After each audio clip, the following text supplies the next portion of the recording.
Bom, Gabriel, se esse imóvel tiver em nome da pessoa física, eu posso abrir uma holding? Posso integralizar numa holding? Pode, mas lembrando, qual que é o objeto da holding? O objeto da holding é pegar esse imóvel e lançar numa empresa, integralizar numa empresa, que ela vai ter participações societárias na operacional um e na operacional 2. Ou seja, tem outras empresas em que ela tem participação. Aí, nessa hora aqui, muitas vezes o empresário fala assim, poxa, mas eu não tenho interesse de ter várias participações em outras empresas, Gabriel. Eu tenho interesse apenas em uma PJ para concentrar os aluguéis e concentrar a venda. E um dia, se eu quiser vender, tá sendo concentrado aqui na administradora. Fechou, então vai no caminho mais simples, que ele precisa, certo? Abre uma administradora. Tá, mas, Gabriel, a holding pode ter uma vantagem sobre a administradora em questão de blindagem patrimonial? Pode. Nós vamos ver que tem uma vantagem. Como eu disse para vocês, a administradora de bens, eu falei naquela aula gratuita do YouTube, eu falei assim, a administradora de bens é como se você tivesse de colete à prova de balas. E se você colocar uma holding patrimonial em cima da administradora de bens, ou uma holding patrimonial aqui que tem várias empresas embaixo, é muito mais do que um colete à prova de balas. Você tem um colete à prova de balas e um carro blindado. Por quê? Porque se der algum problema nessa empresa aqui, ó, digamos que essa empresa operacional 2, ela fabricava máquina de escrever, ou veio uma pandemia e quebrou a empresa operacional 2. E aí ficou uma dívida enorme lá. Aí essa dívida, ela vai ter que ser executada da operacional 2, certo?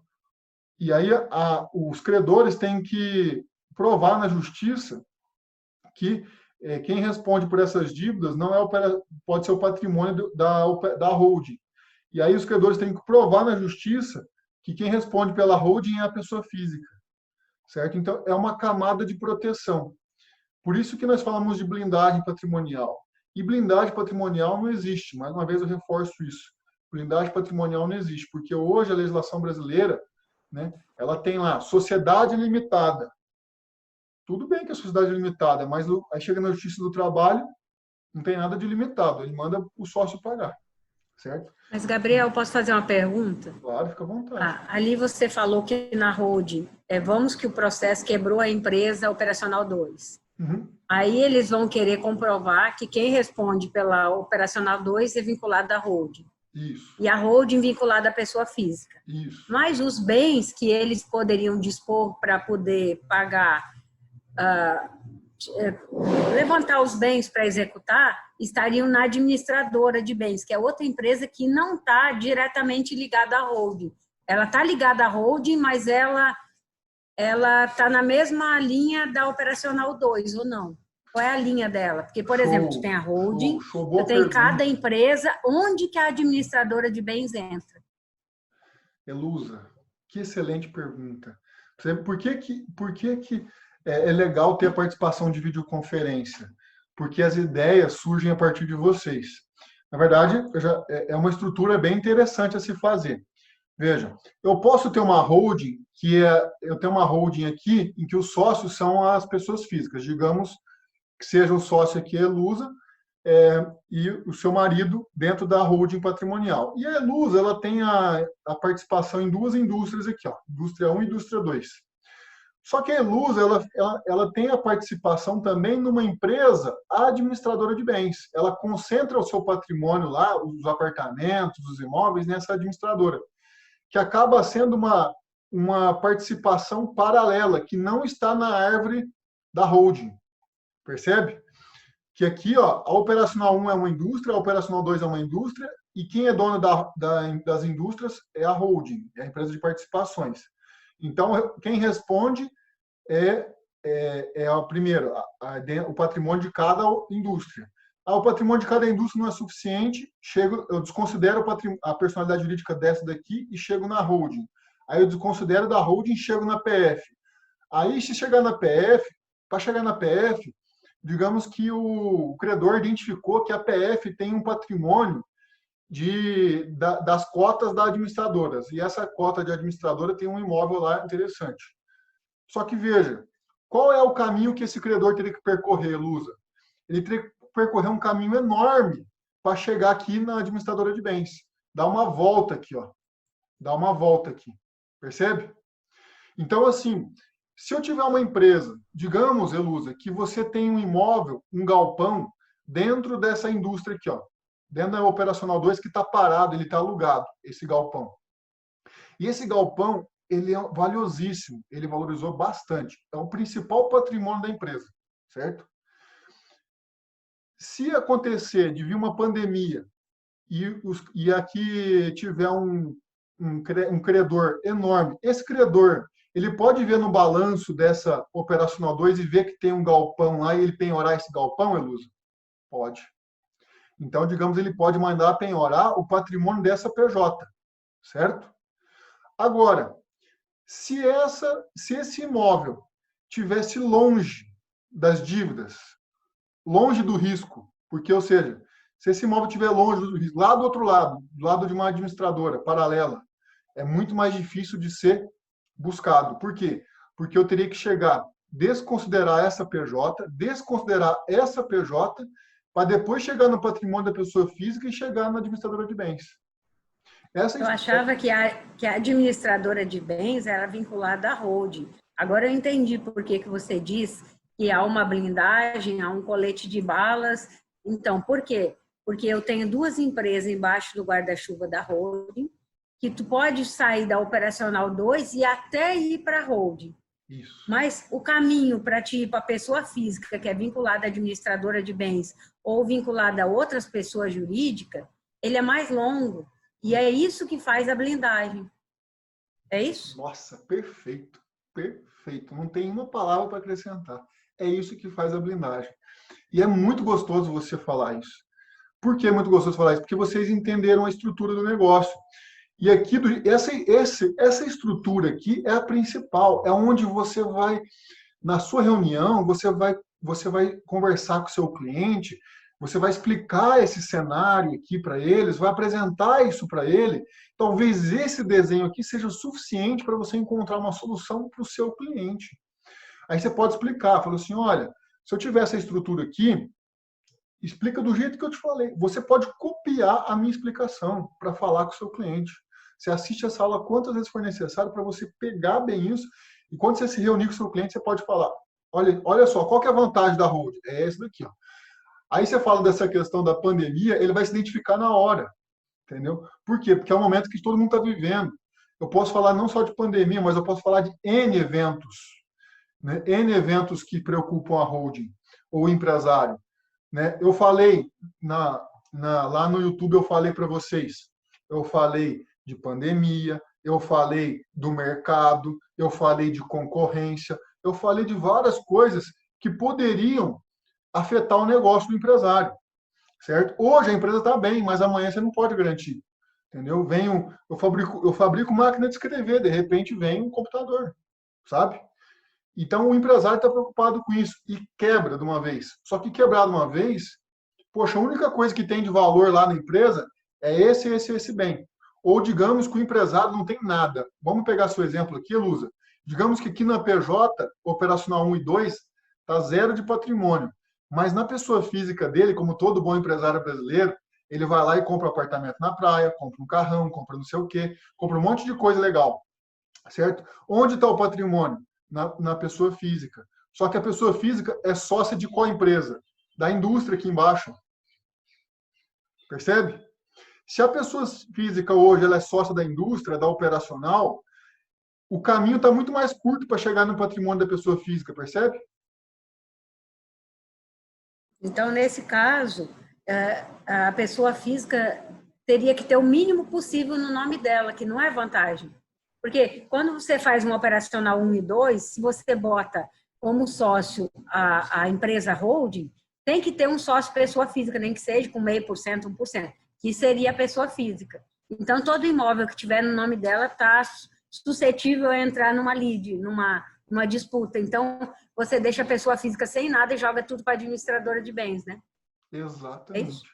Essa é uma alternativa, tá?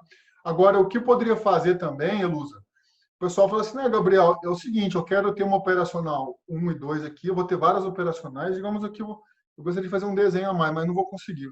Seria pegar aqui, ó, nessa interseção aqui, ó, nessa interseção, eu construo mais uma empresa, que vai ser uma holding administrativa. É uma holding administrativa que vai administrar essas duas aqui, ó. E aqui em cima, eu coloco a administradora de bens. Eu coloco a holding mãe, a holding de controle, a holding, aquela mais top das tops, entendeu? Então, Funciona uma holding administrativa, o que é que ela faz? A holding administrativa, ela conduz os negócios das operacionais, certo? Eu posso, por exemplo, nomear na administrativa um administrador, um profissional, que é o famoso CEO, que ele vai administrar esse grupo de empresas, certo? E aí eu posso ter, de repente, um outro setor, digamos que eu sou um grande empresário. Eu tenho o setor de indústria e tenho o setor de construção civil. Eu invisto dinheiro nos dois. Ok. E aí, eu não quero, vamos dizer assim, o CEO do segmento de indústria vai ser um e o CEO do segmento de construção civil vai ser outro, que é um ramo totalmente diferente. Dá para fazer isso? Dá. Entendeu? Então, essa é uma estrutura bacana de ser montada, sabe? Mas óbvio que isso é para grandes grupos. Mas a gente tem que pensar grande também, às vezes propor uma situação grande. Só que, óbvio, se for falar de um pequeno empresário, um empresário médio, quanto mais criação de empresas, mais gastos ele pode relacionar. Que tipo de gasto? Por exemplo, contabilidade é um gasto, entendeu? É um gasto, é um investimento, né? É um investimento que ele vai fazer para poder toda essa estrutura organizacional. Né? Para o pequeno e médio, talvez ele não se interesse, por quê? Porque ele vai ter muito mais custos, ele vai ter que investir mais. Mas para o grande, a contabilidade em si é apenas um detalhe. A administração em si, o setor administrativo dessa empresa não vai ser tão impactante para a condução dos negócios, entendeu? Eu vou conseguir manter toda a estrutura e ainda vou conseguir pensar num planejamento sucessório. Então dá para oferecer. Certo? E às vezes cabe o seguinte, lembra do seguinte, não importa o que você pensa ou o que você quer como contador, não importa. O que importa é o que o cliente quer. O que o cliente quer, o que o cliente precisa. Ele não está preocupado com o que você acha, o que vamos dizer assim, o que você pensa. Não, ele está preocupado com o que é bom para ele. Só que você tem que mostrar as ferramentas do que é bom para ele. E ele vai falar assim, nossa, eu gostei desse caminho aqui. O caminho mais simples, ele adorou. Fechou, vamos seguir esse caminho. Certo? Essa da administradora de bens em uma estrutura paralela é bastante utilizada também, viu, Elusa? É muito utilizada essa estrutura paralela aqui da holding. Porque a administradora de bens, nessa administradora de bens aqui, ela não está na árvore de mãe e filha da holding, percebe? Ela fica no outro lado. Certo? E tem empresário mais arrojado, que aqui florescem as ideias. Tem uns empresários muito arrojados. Eu vou até interromper aqui para olhar no olho de vocês e falar o seguinte. Os empresários falam o seguinte, são criativos a nível de falar o seguinte, olha, Gabriel, a dívida, se você um dia se familiarizar com o que eu vou falar agora, por favor, se manifeste. É importante.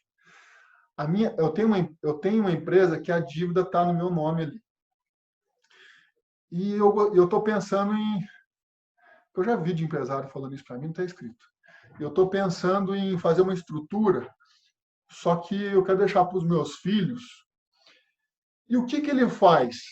Naquela administradora de bens lá que eu mostrei para vocês, ele coloca os filhos e o patrimônio bom lá. O creme de la creme fica lá. As coisas boas ficam lá. E as coisas que podem dar problema ficam do outro lado. Certo? Então, essa é uma estrutura que muitos empresários, quando você fala assim, quando ele tem muita dívida, quando ele tem muito problema, aí você pode mostrar um caminho desse, ele vai falar assim, não, legal, então vamos fazer o seguinte, vamos construir essa administradora, só que eu que vou mandar nela. E eu quero fazer a doação das cotas para os meus filhos, mas com reserva de usufruto, que a gente vai ver lá na frente. Né? Acredito que a gente vai ver isso já. Até amanhã a gente vai ver isso. Então, assim,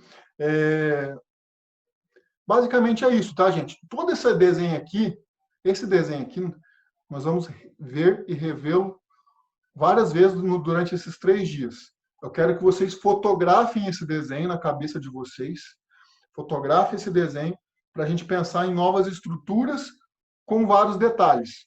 E aí eu vou voltar aqui e compartilhar o desenho de novo. Estrutura com vários detalhes, no sentido de vários detalhes consequências. Por exemplo, se o bem está na PJ, eu tenho que integralizar o imóvel, eu posso integralizar o imóvel na holding, ou posso integralizar o imóvel também na administradora de bens, como eu também posso fazer o seguinte, eu posso pegar as cotas dessa PJ aqui e jogar para a holding. Também é uma forma de fazer a constituição da holding e criar a holding. É uma das formas. Tá? Veja, toda vez que os bens estão na PJ, você tem essa alternativa de integralizar capital com cotas. Como assim integralizar capital com cotas, Gabriel? Bom, lá a pessoa física, qual que é o patrimônio da pessoa física? Ele tem 100 mil reais em participação societária. Então, isso é patrimônio da pessoa física. Você não declara lá no imposto de renda como patrimônio da pessoa física? Então, o que você vai fazer? Você vai pegar essas cotas e vai transferir elas para uma outra PJ, que é a holding. Que aí você vai ser o seguinte, você vai transferir para a holding integralizando o capital com cotas. Que estranho, Gabriel, integralizar capital com cotas. É isso mesmo, você vai integralizar capital com cotas de outra empresa. Quem vai ser dona dessa PJ aqui? A holding. A holding que vai ser dona dessa PJ. Certo? Então, e aí, então, no caso aqui, se o cara tem uma pessoa jurídica, aí vamos lá, que é 110 mil o capital ali dessa empresa, 100 mil dessa pessoa física, outros 10 mil de uma outra. Então, ele vai integrar, ele tem 110 mil. Ele pode botar 99% desse capital dentro da holding, transfere as cotas e fica só com aquele percentual pequeno lá. Então, tu teria um quadro societário 99% da empresa holding e 1% de pessoa física. 1% de pessoa física. Isso é integralização? Isso é integralização. E vou fazer um comentário complementar ao que você disse, essa colocação, porque esse é o tipo de planejamento que envolvia sociedade limitada, a holding como sociedade limitada, certo? E a sociedade limitada, até um tempo, esse é o planejamento que sempre foi utilizado, e tanto é que os livros de holding, muitas vezes o livro que você vai ler, ele vai indicar o quê? 99,1, 99,1, ou 99 ou um percentual de PJ mais PF. Por que eles vão indicar isso? Porque na sociedade limitada, nós tínhamos uma necessidade de ter 2 sócios. E agora, com a novidade da sociedade unipessoal, eu posso concentrar tudo em nome de uma pessoa só ou em nome de uma PJ? Pode. Então, a holding ela acaba se valendo dessas situações para poder afastar o máximo possível o patrimônio dessa pessoa física. Digamos que na holding aqui agora eu consigo fazer com que não apareça o nome da pessoa física. Ou nas operacionais eu faço com que não apareça o nome de nenhuma das pessoas físicas. Vou mostrar como isso, segundo vamos dizer assim, as novidades que a gente tem isso. Por que não é interessante aparecer o nome da pessoa física nas empresas?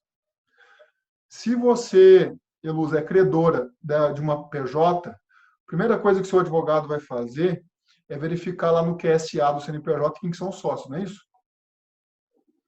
Então, se aparece lá o CPF da Eluz, depois eu faço uma varredura na vida dela, entendeu?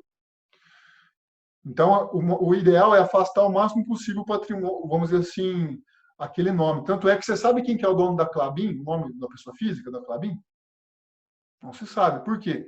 Porque tem várias holdings no meio do caminho que até você chega lá, tem vários sócios, né, mas tem vários acionistas, mas até chegar lá na ponta, que é vamos dizer assim, um acionista final, pessoa física, entendeu? E tem um majoritário lá. Enfim, a ideia aqui é afastar ao máximo com as novidades que a gente tem, com as novidades de sociedade unipessoal, com as novidades de EIRELI, tá? Eu vou falar de tudo isso aí. Beleza? Bom, vamos falar também dessa questão de integralizar o capital. Aqui já vou abordar com o assunto. Quando eu falo em integralizar capital, eu tenho que estudar a questão do ITBI também, porque vai incidir ITBI se eu exercer atividade imobiliária nos 2 anos antes e 2 anos após. E se eu não tiver, se a empresa for nova, nos próximos 3 anos eu exercer atividade imobiliária, eu tenho, então, a incidência do ITBI. Tá legal? E aí nós vamos ver quais as consequências disso aqui, com mais detalhes, quando eu vou falar de um bloco aí relacionado à administradora de bens.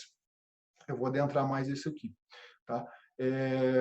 Bom, a questão de ITBI, só vou fazer um comentário preliminar aqui antes da gente pegar. Vamos fazer um intervalo.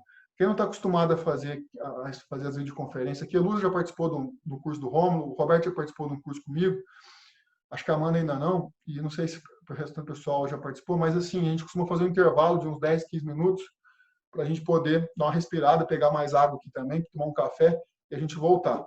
E também dar uma respirada nas ideias. Só fazer um comentário antes do café aqui para a gente fazer uma pausa desses 10, 15 minutos. O comentário é o seguinte.